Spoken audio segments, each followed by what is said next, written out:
পেশাগত দায়বদ্ধতায় উৎসবের দিনেও কর্মতৎপর গণমাধ্যম কর্মীরা, পরিবারের বাইরে কর্মস্থলেই আরেক পরিবার।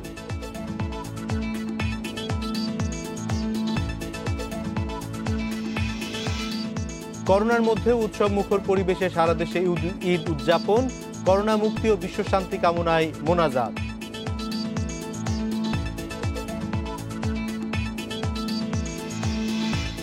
ঈদের দিনে সকাল থেকে চট্টগ্রামে মুষলধারে বৃষ্টি, ডুবে গেছে নিচু এলাকা, দুর্ভোগে নগরবাসী।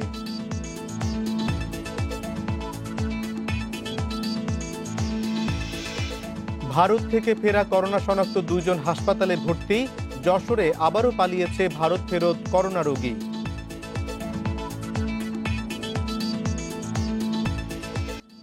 স্বাগত সমগ্র বাংলাদেশে, শুনছিলেন শিরোনাম, এবার জানিয়ে দেব পুরো খবর। আপনাদের সঙ্গে আছি আমি অনিমেষ কর। গত বছরের মতো এবারেও করোনা মহামারীর মধ্যেই সারা দেশে পালিত হচ্ছে পবিত্র ঈদ উল ফিতর। সকালে বিভিন্ন মসজিদে একাধিক জামাতে অংশ নেন মুসল্লিরা। জনসমাগম বেশি হওয়ায় সরকারি নির্দেশনা অমান্য করে বেশিরভাগ স্থানেই জামাত হয়েছে খোলা জায়গায়। চট্টগ্রামে ঈদের প্রধান জামাত হয় দামপাড়া জামিয়াতুল ফালাহ জাতীয় মসজিদে। এছাড়া সিটি কর্পোরেশনের নির্ধারিত বিভিন্ন মসজিদেও হয়েছে জামাত। কারণ সারা পৃথিবী যেখানে বিপর্যয় অবস্থায় আছে, সেখানে যে আজকে আমরা শুকর আলহামদুলিল্লাহ ঈদের নামাজ পড়তে পারছি, সেটা রাব্বুল আলমের কাছে লাখো শুকরিয়া। বরিশালে এবার সর্বোচ্চ 6,660টি মসজিদে ঈদ জামাতের আয়োজন করা হয়। রাজশাহীতে প্রধান জামাত হয় হজরত শাহ মখদুম দরগা মসজিদে। খুলনায় একাধিক মসজিদে নামাজের আয়োজন করা হলেও ছিল না সরকারি নির্দেশনা মানার বালাই। প্রথম দিকে ঠিকই ছিল, শেষের দিকে ভিড় হয়, এটা স্বাভাবিকভাবে একটু গ্যাদারিং হয়ে গেছে।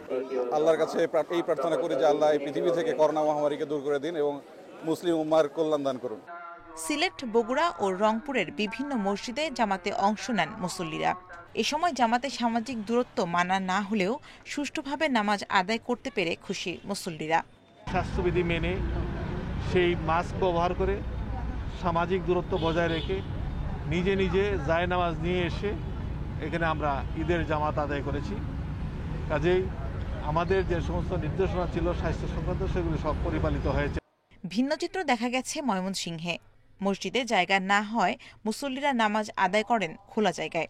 একই অবস্থা মানিকগঞ্জ ও মেহেরপুরে। নামাজ আদায় করছি, পাশাপাশি যে আমরা দূরত্ব বজায় রাখবো, স্বাস্থ্যবিধি মানবো, এটা অনেকে একগমি ভাব দেখিয়ে না আমরা এটা করব না, এই বিষয়গুলো কিন্তু লক্ষ্য করা যাচ্ছে। এছাড়া লক্ষ্মীপুর, টাঙ্গাইল, সিরাজগঞ্জ, বাগেরহাট, নাটোর, পাবনা, নড়াইল সহ সারা দেশে ঈদ জামাতে করোনামুক্ত দেশ ও বিশ্ব শান্তি কামনায় বিশেষ মোনাজাত হয়েছে। এদিকে করোনা পরিস্থিতির কারণে দেশের বৃহত্তম ঈদগাহ ময়দান দিনাজপুরের গোড়-এ শহীদ এবং কিশোরগঞ্জের শোলাকিয়ায় এবারও ঈদের জামাত হয়নি। Shamima Rahman, independent news desk. এবার বগুড়া থেকে ঈদ উদযাপনের খবর জানাতে যোগ দিচ্ছেন সহকর্মী আমিরুল লতিফ। আমিরুল লতিফ, করোনা পরিস্থিতিতে এবার বগুড়াবাসী কিভাবে উদযাপন করছে? গতবারের তুলনায় এবারের পরিস্থিতি অনেকটাই ভিন্ন। গতবার একেবারেই পুরোপুরি লকডাউনের মধ্যে ছিল, যখন ঈদটা হয়েছিল মানুষ কিছুটা বের হয়েছিল, কিন্তু এবারের পরিস্থিতি একেবারেই মনে হচ্ছে যে স্বাভাবিক যে সময়ে যেরকম থাকে ওইরকমই মনে হচ্ছে। আমি দেখানোর চেষ্টা করছি যে এই বগুড়া শহরের সাতমাথা, যেটি প্রাণকেন্দ্র, সেটির চারপাশে যে খেলনার দোকান, বিভিন্ন খাবারের দোকানগুলো যেমন আছে, তেমনি মানুষও বের হয়েছে। আর আজকে একটু বৃষ্টির পূর্বাভাস থাকলেও সকাল থেকে আসলে প্রচণ্ড রোদ, যার কারণে মানুষজন আসলে বাইরে বের হয়েও বেশ শান্তি পাচ্ছে বা বেশ স্বস্তির সঙ্গে বাইরে ঘোরাফেরা করতে পারছে। আর প্রত্নতাত্ত্বিক নিদর্শন সহ, যেমন বগুড়ার সবথেকে বড় প্রত্নতাত্ত্বিক নিদর্শন মহাস্থানগড়, সেটি সহ অন্যান্য যে বিনোদন কেন্দ্রগুলো আছে সেগুলো অফিসিয়ালি কিন্তু বন্ধ থাকায় মানুষজনের যে বেড়ানোর জায়গা সেটি একেবারে কমে গেছে বলা চলে। তো মানুষ যেটি করছে যে এমনিতেই বাইরে বের হয়েছে, তারা বন্ধু বান্ধব নিজেদের মতো করে ঘোরাঘুরি করছে, আত্মীয় স্বজনদের বাসায় যাচ্ছে, যেটি গত বছর আমরা ঠিক সেভাবে দেখিনি মানুষজনকে এতটা ঘোরাফেরা করতে। এবং অনেকেই আমরা দেখছি যে স্বাস্থ্যবিধির যে বিষয়টি সেটি কিন্তু অনেকখানি উপেক্ষা করতে, কারণ বারবার বলা হচ্ছে যে সামাজিক দূরত্ব বজায় রাখা সম্ভব না হলেও অন্তত যেন মাস্কটি তারা ব্যবহার করে। এটি অনেক ক্ষেত্রে কেন আমি বলবো যে বেশিরভাগ ক্ষেত্রে সকাল থেকে আমরা দেখেছি মাস্ক আমি দেখেছি সকালবেলা নামাজ পড়ার সময়। এরপরে যখন ছোট বাচ্চারা যখন বের হয়েছে, টিনেজ ছেলেপেলে যখন বের হয়েছে, তখন এই স্বাস্থ্যবিধি মানার বিষয়টি অনেকখানি উপেক্ষিত আছে। এবং সেই তুলনায় আসলে মানুষজনের যে ঘোরাঘুরি করার যে প্রবণতাটা, সেটিও অনেকখানি বৃদ্ধি পেয়েছে গত বছরের তুলনায়। এটি হতে পারে এমন একটি কারণ যে দীর্ঘদিন আসলে লকডাউনের কারণে, দীর্ঘদিন বন্দিত্ব জীবনের কারণে মানুষজন যে অতিষ্ঠ হয়ে গেছে বা অধৈর্য হয়ে গেছে, সেটি কাটাতেই তারা বেছে নিয়েছে এই ঈদ উল ফিতরকে, যার কারণে অনেক মানুষ এখন রাস্তায় বের হয়েছে। আরও কিছুটা আমরা খবর পেয়েছি যে যমুনার পাড় যেটি সারিয়াকান্দি, সেটি এখান থেকে বগুড়া শহর থেকে বেশ অনেকটাই দূরে। সেখানে মানুষজন যাচ্ছে যে একটু প্রশান্তির খোঁজে, একটু একঘেয়ে জীবন থেকে একটু মুক্তির হাওয়া পেতে তারা ওখানে যাচ্ছে। আমিরুল লতিফ, আমরা অবস্থাটা বুঝতে পারছি, উৎসবপ্রিয় বাঙালি দীর্ঘদিন পর একটু স্বস্তির নিঃশ্বাস ফেলতে চাইছে, কিন্তু এখানেও তাদের অনেক বেশি সতর্ক থাকা উচিত। আপনাকে অনেক ধন্যবাদ আমাদের সঙ্গে যুক্ত হবার জন্য। এদিকে মাদারীপুর ও ঝিনাইদহে ঈদের নামাজ আদায়কে কেন্দ্র করে দুপক্ষের সংঘর্ষে অন্তত ১৯ জন আহত হয়েছে। আহতদের বিভিন্ন হাসপাতালে ভর্তি করা হয়েছে। সকালে মাদারীপুরের কাঁঠালবাড়ি ইউনিয়নে দাদন আকনের কয়েকজন সমর্থক শিকদার বাড়ির মসজিদে ঈদের নামাজ পড়তে যায়। এ নিয়ে কথা কাটাকাটির এক পর্যায়ে দুপক্ষ সংঘর্ষে জড়ায়। এ সময় নারীসহ অন্তত ১০ জন আহত হয়েছেন। আহতদের শিবচর উপজেলা স্বাস্থ্য কমপ্লেক্সে ভর্তি করা হয়েছে। ঝিনাইদহের শৈলকুপায় ঈদ জামাতে টাকা আদায় ও খুতবা পড়াকে কেন্দ্র করে দুপক্ষের সংঘর্ষে আহত হয়েছে ৯ জন। সকালে উপজেলার ক্ষুদ্র রয়রা ও মিনগ্রামে এই ঘটনা ঘটে।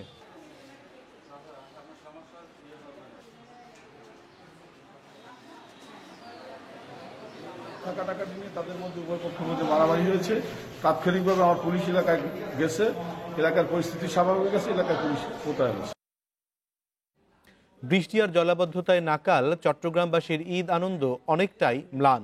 মাঝারি থেকে ভারী বর্ষণে চট্টগ্রামে ডুবে গেছে বিশাল এলাকার বাড়িঘর, দোকানপাট। ফলে ঈদের দিনে চরম ভোগান্তিতে পড়েন নগরবাসী। এদিকে আগামী ২৪ ঘন্টায় আরও বৃষ্টিপাতের পূর্বাভাস দিয়েছে আবহাওয়া অধিদপ্তর।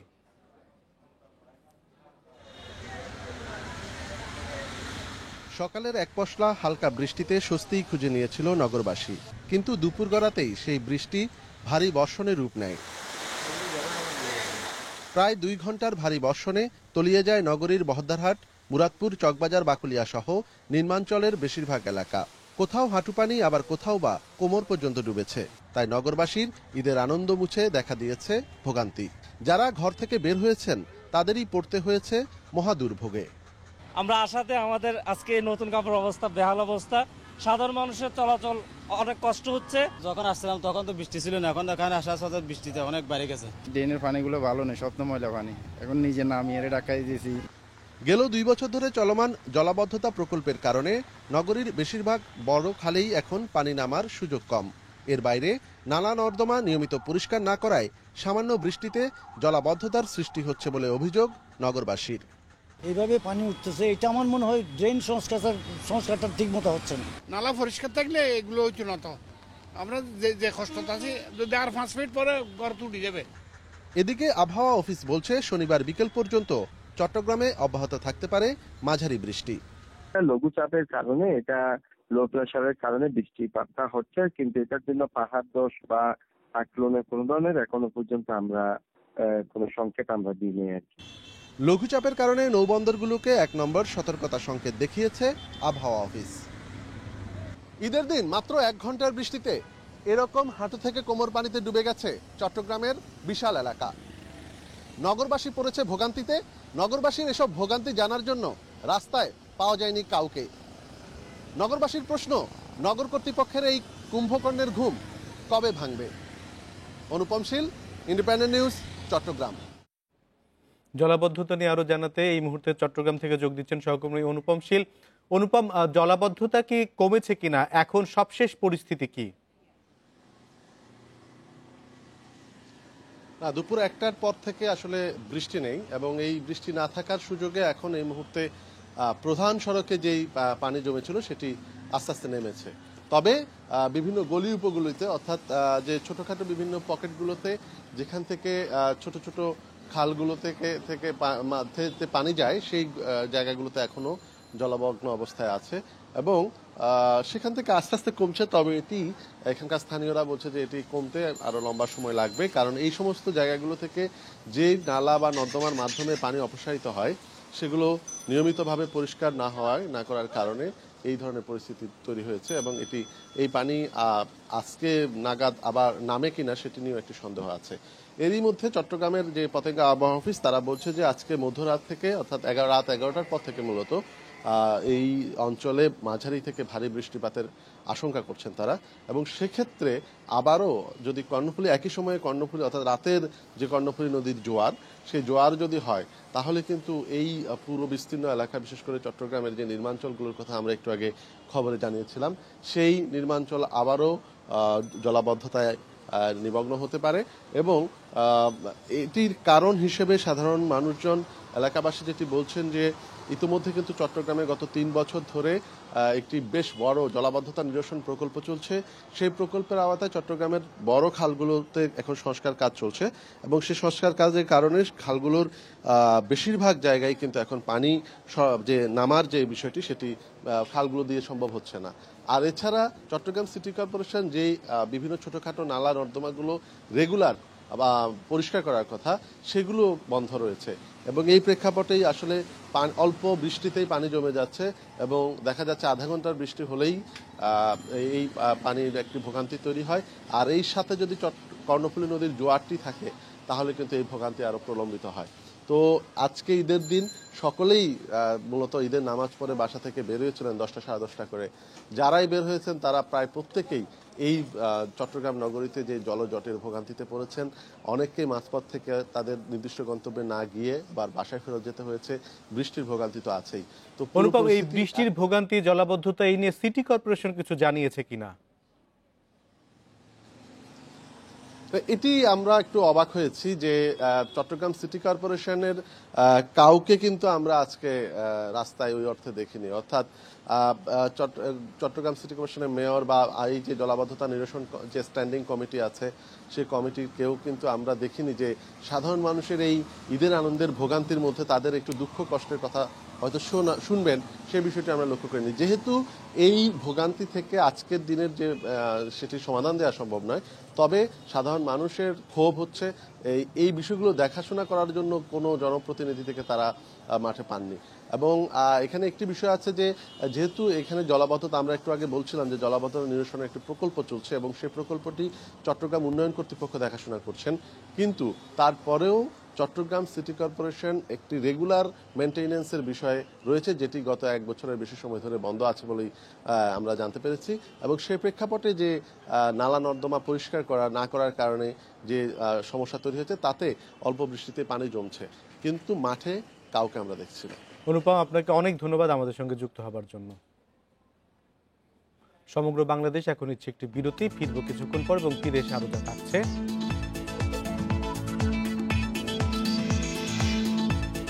করোনা প্রতিরোধে বন্ধ দেশের সব পর্যটন কেন্দ্র, ঈদ কেন্দ্রিক পর্যটন ব্যবসায় ধস, ক্ষতি কাটিয়ে ওঠা নিয়ে শঙ্কা।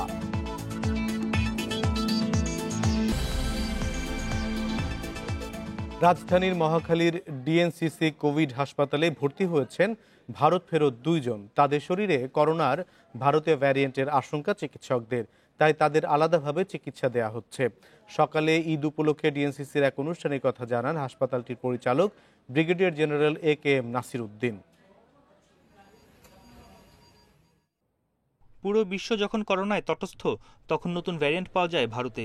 সে দেশে গত 1 সপ্তাহে নতুন ভ্যারিয়েন্টে মারা গেছেন 28,000-এর বেশি। এই ভ্যারিয়েন্ট ছড়িয়েছে অন্তত 44 দেশে। বাংলাদেশে যেন এই ভ্যারিয়েন্ট না ছড়ায় সেজন্য ভারতের সাথে 26 এপ্রিল থেকে 2 সপ্তাহের জন্য বন্ধ করে দেওয়া হয় সীমান্ত। তারপরও গত 8 মে বাংলাদেশে ভারতীয় ভ্যারিয়েন্ট পাওয়ার বিষয়টি জানায় স্বাস্থ্য বিভাগ। মোট 6 জনের মধ্যে 2 জনের পুরোপুরি এবং 4 জনের শরীরে আংশিক ভ্যারিয়েন্ট পাওয়া যায়। যেই 6টির মধ্যে আসলে 4টি খুব ক্লোজ ইন্ডিয়ান ভ্যারিয়েন্টের মধ্যে আর 2। রাজধানীর ডিএনসিসি কোভিড হাসপাতালে ভর্তি হয়েছেন ভারত ফেরত 2 জন। হাসপাতালের পরিচালকের কাছে প্রশ্ন ছিল তারা ভারতীয় ভ্যারিয়েন্টে আক্রান্ত কিনা। আমাদের এখানে পাওয়া যায় নাই সেটি বলা যাবে না, যেহেতু আপনি প্রশ্ন করে ফেলেছেন।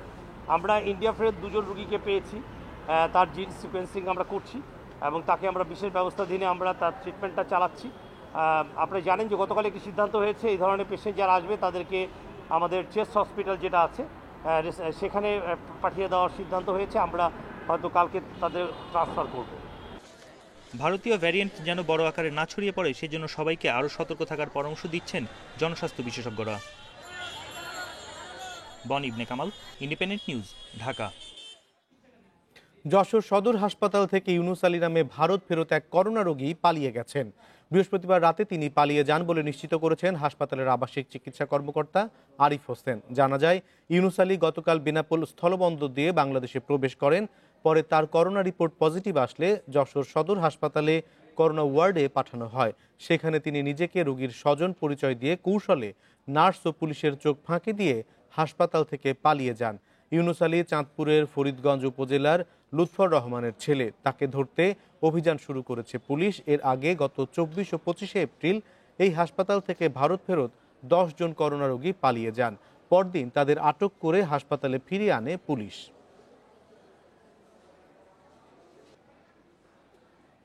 গত বছরের মতো এবারও বড় ধস ঈদ কেন্দ্রিক পর্যটন ব্যবসায়। করোনার দ্বিতীয় ঢেউ সামাল দিতে বন্ধ রাখা হয়েছে দেশের সব পর্যটন কেন্দ্র। ফলে পর্যটন মৌসুমেও ব্যবসা নেই। এতে দিনের ক্ষতি কাটিয়ে ওঠা নিয়ে এখন শঙ্কায় তারা। অন্যদিকে কাজ হারানোর ঝুঁকিতে আছে এ খাতের 40 লাখ কর্মজীবী। অন্যান্য বছর ঈদের সময়গুলোতে পর্যটকদের উপচে পড়া ভিড় থাকে কক্সবাজারের প্রতিটি হোটেলে। করোনার দ্বিতীয় ঢেউ সামাল দিতে গত 2 ঈদের মতো এবারও এপ্রিল থেকে বন্ধ কক্সবাজারের পর্যটন কেন্দ্রগুলো। কক্সবাজারে পর্যটন শিল্পের সাথে জড়িত ছোট বড় মিলিয়ে অন্তত 8000 প্রতিষ্ঠান। এইসব প্রতিষ্ঠানে কাজ করে 2 লাখেরও বেশি মানুষ। ঈদের পরে কবে আবার খুলবে তা এখনও অনিশ্চিত। পরপর এতগুলো পর্যটন মৌসুমে ব্যবসা না হওয়ায় ব্যাপক লোকসানের মুখে ব্যবসায়ীরা। ঈদের ব্যবসা হচ্ছে আমাদের সবচেয়ে বড় ব্যবসা। প্রতি ঈদে আমরা 700 থেকে 800 কোটি টাকার আমরা ব্যবসা করি। এবারেও হবে না এবং গতবারেও আমরা এই ব্যবসা করতে পারি নাই। পরে লকডাউনের কারণে সরকারকে আমরা সহযোগিতা করছি। আমাদের সমস্ত প্রিপারেশন ছিল এবং আমরা যারা পর্যটক কর্মী আমরা অধিকাংশ আমরা বেতন বোনাস পাইনি। হোটেল মোটেল বন্ধ থাকায় বেকার বসে আছেন কর্মীরা। খরচ কমাতে অনেক প্রতিষ্ঠান করেছে কর্মী ছাঁটাই। সীমিত আকারে যদি চালু করে দেয় বুঝছেন, তাহলে আমরা অন্ততপক্ষে কি বা আমরা স্যালারি পাবো, আমরা খাইতে পারবো, আমরা চলতে পারবো। এখন আমাদের চলাফেরা অনেক কষ্ট হচ্ছে। কক্সবাজার পর্যটক নগরী, কক্সবাজারের হোটেলের অবস্থা অনেকটা খারাপ। একই অবস্থা খাগড়াছড়ির পর্যটন ও বিনোদন কেন্দ্রগুলোতে। পর্যটক শূন্য হওয়ায় বাড়ছে আর্থিক ক্ষতি। আগামীতে কিভাবে ক্ষতি পোষাবেন তা নিয়ে শঙ্কিত ব্যবসায়ীরা। সরকারের নির্দেশ অনুযায়ী আমরা বন্ধ রাখছি। এখন পর্যটন টোটালি বন্ধ। না ঝুলন্ত ব্রিজ, ওখানে হাজার হাজার পর্যটক ব্যস্ত। এখন ওই যে করোনার কারণে পর্যটক আসতে পারছে, সেটা যার জন্য আমরা লোকসানের মুখী আর কি। ক্ষতি পোষাতে স্বাস্থ্যবিধি নিশ্চিত করে পর্যটন কেন্দ্র খুলে দেওয়া সহ প্রণোদনার দাবি ব্যবসায়ীদের। কপ্তিয়া মুমতাহানা, ইন্ডিপেন্ডেন্ট নিউজ ডেস্ক। মহামারীতে অন্য সব জরুরি সেবার সাথে কঠিন সময় পার করছেন গণমাধ্যম। তারপরও পেশাগত দায়বদ্ধতায় উৎসবের দিনেও কর্মতৎপর গণমাধ্যমের কর্মীরা। ঈদের দিনে সংবাদ সংগ্রহে ব্যস্ত সময় পার হয়। কর্মস্থল যেন পরিবারের বাইরে আরেক পরিবার। যে কোনো ধরনের প্রাকৃতিক দুর্যোগ, অর্থনৈতিক সংকট, রাজনৈতিক অনিশ্চয়তা কিংবা উৎসব, সব পরিস্থিতিতেই রাষ্ট্রের চতুর্থ স্তম্ভ গণমাধ্যম সক্রিয় থাকে। চলমান করোনার মহামারী এ সময়ে দায়িত্ব যেন বেড়ে হয়েছে দ্বিগুণ। এমনকি উৎসবের দিনেও পরিবারের বাইরে কর্মস্থল হয়ে দাঁড়ায় আরেক পরিবার। দায়িত্ববোধ মাথায় রেখেই জনগণের শেষ মুহূর্তের নির্ভুল সব তথ্য জানাতে সদাতৎপর গণমাধ্যম কর্মীরা। সেবা এবং গণমাধ্যম তার একটা বড় অংশ। গণমাধ্যম ছাড়া একটা মুহূর্ত কিন্তু পৃথিবী কাটাতে পারবে না। গণমাধ্যম ছাড়া পৃথিবী অন্ধকার। সেই কারণে গণমাধ্যম কর্মীরা করোনার ঝুঁকি বলেন, ঈদের ছুটি বলেন, সেগুলো কখনোই তারা হিসাবে নেয় না। তারা কাজ করে কারণ এই জনগণকে তথ্য জানানোর যে অধিকার সেটা তারা সমুন্নত রাখতে চায়। কষ্ট এবং ভালো লাগা দুইটাই কাজ করে। যে পরিবারের সদস্য যারা থাকে তারা চায় যে ঈদের দিনটা আমরা বাসায় থাকি, কিন্তু দায়িত্ববোধের জায়গা থেকে এটা সম্ভব হয় না। এজন্য তাদের আমাদের প্রতি অনেক ক্ষোভ থাকে, রাগ থাকে, কিন্তু এক সময় হয়তো ভুলে যায়। করোনার এই সময়ে প্রতি মুহূর্তের সংবাদ জনগণের কাছে পৌঁছে দেওয়াটাই চ্যালেঞ্জ, বরং সর্বোচ্চ সতর্কতা পালন করেই প্রতি বুলেটিন সম্প্রচারে কাজ করতে হচ্ছে। উৎসবে নিত্য নতুন প্রোগ্রাম দেওয়ার যে চাপ থাকে তা মোকাবেলাকে উপভোগ করছেন গণমাধ্যম কর্মীরা। রমজান মাসে পুরো প্রোগ্রামগুলো যে করেছি, অনেক মানুষের মধ্যে প্রডিউসাররা গেছে, রিস্ক কিন্তু আমরা নিয়েছি, কিন্তু রিস্কের পরিমাণটা আমরা একটু মেপে যে কতটুকু করলে আমরা সতর্কও থাকতে পারবো, সঙ্গে সঙ্গে আমরা কাজগুলো তুলে আনতে পারবো। উৎসবেও ক্যামেরা নিয়ে মাঠে থাকছেন তারা। স্বাস্থ্যবিধি বজায় রাখা কঠিন হলেও সেরা ছবিটুকু তুলে আনতে সদা সচেষ্ট। পেশার প্রতি দায়বদ্ধতা যেন আরও কঠিন হয়ে দাঁড়িয়েছে ক্যামেরার পেছনের এই মানুষগুলোর জন্য। এই ধরনের স্পেশাল ডেগুলোতে আমরা অ্যাকচুয়ালি আমাদের ওই সেলিব্রেশনের বিষয়টা আমাদের মাথায় থাকে না, তখন আমাদের মাথায় মানে আমরা ফুল কনসেন্ট্রেট করি যে কিভাবে আমরা আমাদের কাজটা 100% করতে পারবো এবং অডিয়েন্সকে ভালো কিছু দিতে পারবো। চিকিৎসা সেবা, বিদ্যুৎ, ফায়ার সার্ভিস, আইনশৃঙ্খলা বাহিনীর সাথে একই সারিতে উৎসবেও জরুরি সেবা দেয় গণমাধ্যম কর্মীরা। পেশার প্রতি ভালোবাসা আর সামাজিক দায়বদ্ধতা পালনে সব সময়ই প্রস্তুত গণমাধ্যম কর্মীরা। জান্নাতুল ফেরদাউস তানভি, ইন্ডিপেন্ডেন্ট নিউজ, ঢাকা। সমগ্র বাংলাদেশ নিচ্ছে একটি বিরতি, ফিরে এসে আরো যা থাকছে। কিশোরগঞ্জের হাওরে ছোট বড় নদীগুলো প্রকৃতিপ্রেমীদের আকর্ষণ, সৌন্দর্য উপভোগ করতে ভিড় করেন দর্শনার্থীরা।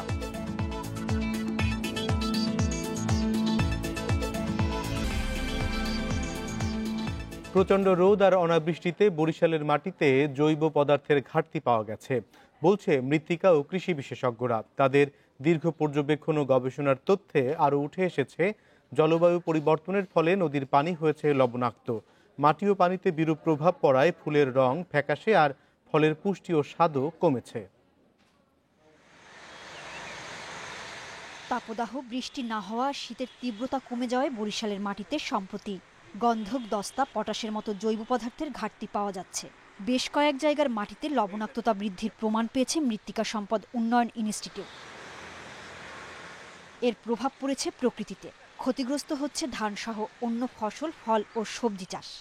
ফুলগুলা পুষ্পিত হচ্ছে না, সৌন্দর্য হইতেছে না, রং পাইতেছে না। ফলগুলা দেখবেন, ফলগুলা বড় হচ্ছে ঠিকই, কিন্তু ফলের যে মিষ্টতা, ফলের যে কালার বা রং, গুণগত মানগুলো সেভাবে পাওয়া যাচ্ছে না। আবহাওয়া অফিস বলছে বরিশালের গড় তাপমাত্রা প্রতি বছরই বাড়ছে। গত 7 বছরের রেকর্ড ভেঙে এবার এপ্রিল মাসে বছরের সর্বোচ্চ তাপমাত্রা রেকর্ড করা হয়েছে 38.8 ডিগ্রি সেলসিয়াস। এপ্রিল মাসে কিছু না কিছু বৃষ্টিপাত হয়, কিন্তু এবছর এপ্রিল মাসে কোনো বৃষ্টিপাত হয়নি। তো এ থেকে পরিলক্ষিত হচ্ছে যে আমাদের এই তাপমাত্রা, বৃষ্টিপাত এর মধ্যে একটা অ্যাবনর্মালিটি পরিলক্ষিত হচ্ছে।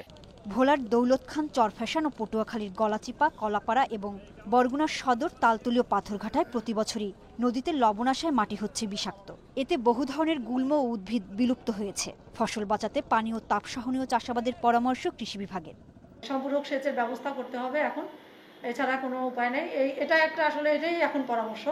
সেক্ষেত্রে খালগুলোর নাব্যতা সংকটের সমস্যা রয়েছে, সেখানেও আমরা উপজেলার বিভিন্ন মাধ্যমে আমরা চাহিদা দেওয়ার চেষ্টা করতেছি। এক্ষেত্রে ভবিষ্যতে চাষাবাদের সময়সূচি পরিবর্তনেরও প্রয়োজন হতে পারে বলছে বিশেষজ্ঞরা।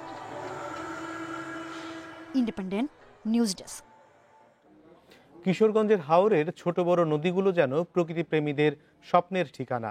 গ্রীষ্মের দুপুরে পানকৌড়ির ডুবসাঁতার আর নৌকাগুলোর গন্তব্যে ছুটে চলা, নদী পাড়ে দাঁড়িয়ে সূর্যাস্তের লাল সোনালী আভা দর্শন, এসব ভাটির মন্ত্রমুগ্ধ রূপ। মায়াবী এসব দৃশ্য উপভোগ করতে ভিড় করেন দর্শনার্থীরা। গ্রীষ্মের তপ্ত দুপুরে নদীতে পানকৌড়িদের অভূতপূর্ব ডুবসাঁতার, যেন ঠান্ডার পরশ অনুভব করা। নদীর পরিত্যক্ত জালের খুঁটিতে বসে বক পানকৌড়িদের রোদ পোহানো, ডানা ঝাপটানো আর ওড়াউড়ি। দৃষ্টিনন্দন এসব দৃশ্যের দেখা মিলবে কিশোরগঞ্জের নদীগুলোতে। জেলার হাওড়াঞ্চলকে জালের মতো জড়িয়ে রেখেছে ধনু, ঘোড়াউত্রা, কালনি, কুশিয়ারার মতো ছোট বড় নদীগুলো। বর্ষায় হাওরের নদীগুলো অথই জলে ডুবে থাকলেও শুকনো মৌসুমে নদী তার আপন রূপে দৃশ্যমান। নদীতে পণ্য ও যাত্রী নিয়ে বিভিন্ন গন্তব্যে নৌকাগুলোর অবিরাম ছুটে চলা, এমন চোখ জোড়ানো সৌন্দর্যের টানে প্রকৃতিপ্রেমীরা ছুটে যান হাওরে। এই নদীর পরে আমরা আসি বন্ধু বান্ধব নিয়ে, এই নদীর পরে বসে থাকি, অনেক ভালো লাগে। এই নদীতে মাছ পাওয়া, ভালো মাছ পাওয়া যায়। নৌকা যাইতেছে, এটাও দেখি, ঢেউ উঠে, লঞ্চ যাইতেছে, সবকিছু যাইতেছে। আমরা বসে বসে দেখি, হাওড়া এলাকা বাইরের লোকজন আইসা দেখে। বেলা শেষে নদী পাড়ে দাঁড়িয়ে সূর্যাস্তের লাল আভা দর্শনার্থীদের জন্য যেন এক অন্য আবহ তৈরি করে।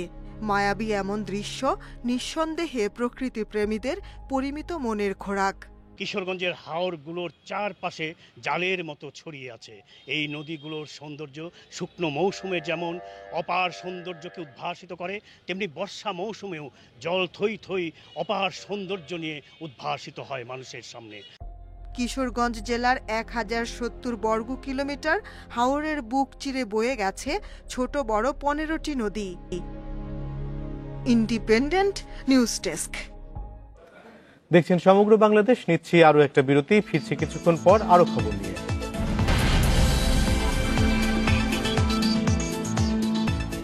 করোনার কারণে দর্শনার্থী কমে যাওয়ায় খাদ্য সংকটে চট্টগ্রামের বায়েজিদ বোস্তামি মাজার পুকুরের বিরল প্রজাতির কয়েকশো কাছিম। একই অবস্থা সিলেটের চাষনি পীর মাজারের 5 শতাধিক বানরের। মাঝে মধ্যে ব্যক্তি উদ্যোগে খাবারের সরবরাহ এলেও তা যথেষ্ট নয়। একসময় দর্শনার্থীর ভিড়ে জমজমাট থাকত বায়েজিদ বোস্তামি মাজারের পুকুর ঘাট।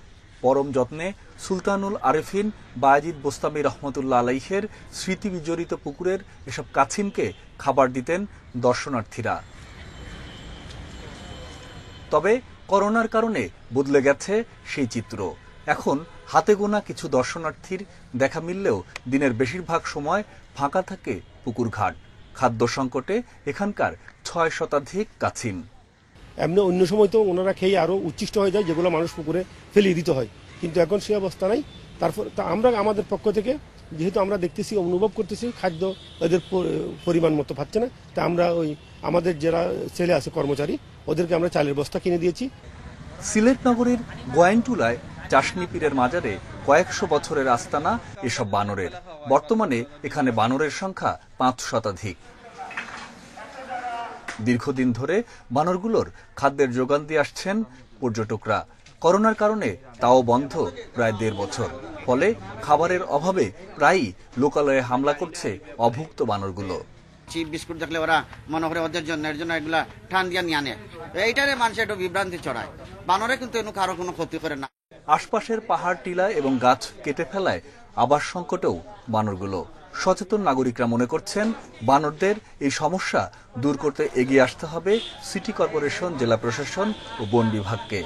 সে দায়বদ্ধতা নানা কারণে আমরা এড়িয়ে যাচ্ছি। মানুষরা যদি মানুষের আচরণ করতাম তাহলে এই ধরনের ঘটনা ঘটতো না। এরা খাওয়ার জন্য বা অন্য প্রাণীগুলো খাওয়ার জন্য আপনার ব্যাকুল হয়ে উঠতো না। তবে আসার কথা হচ্ছে এসব বানরের খাদ্য সংকট দূর করতে ব্যক্তি উদ্যোগে এগিয়ে এসেছেন অনেকে।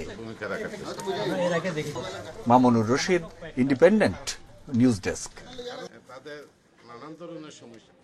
শেষ করছি আজকের সমগ্র বাংলাদেশ। যাবার আগে শিরোনামগুলো জানাবো আরো একবার। করোনার মধ্যে উৎসব মুখর পরিবেশে সারা দেশে ঈদ উদযাপন, করোনা মুক্তি ও বিশ্ব শান্তি কামনায় মোনাজাত।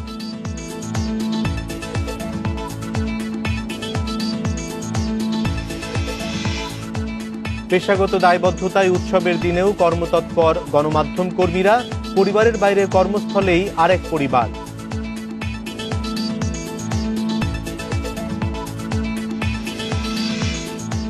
ঈদের দিনে সকাল থেকে চট্টগ্রামে মুষলধারে বৃষ্টি, ডুবে গেছে নিচু এলাকা, দুর্ভোগে নগরবাসী।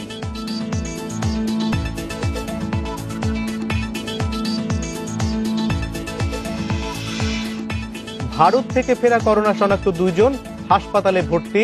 যশোরে আবারও পালিয়েছে ভারত ফেরত করোনা রোগী।